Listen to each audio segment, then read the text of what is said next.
90% జనాలు చనిపోయే ముందు రిగ్రెట్ అయ్యే 5 విషయాలేంటో తెలుసా?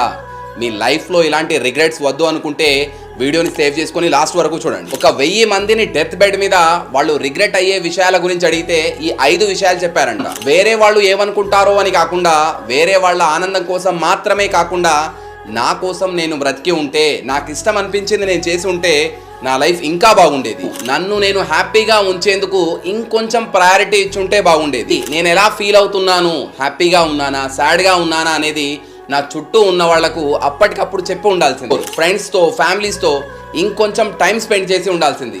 ఎదుటి వాళ్ళ ఒపీనియన్ కాకుండా నన్ను నేను ఇంకొంచెం గట్టిగా నమ్మే ఉండాల్సింది అన్నారంట. మనందరం టైం సేవ్ చేద్దాం అనుకుంటాం. ఫ్యాక్ట్ ఏంటి అంటే టైంని సేవ్ చేయలేం, టైంని కరెక్ట్గా యూజ్ మాత్రమే చేయగలం. అందుకే మీకు మీరు ఏర్పాటు చేసుకున్న పంజరంలోంచి ఈ రోజే బయటికి వచ్చి మీకు నచ్చినట్టు హాయిగా జీవించండి. ఇప్పటికే మీ లైఫ్లో ఏదైనా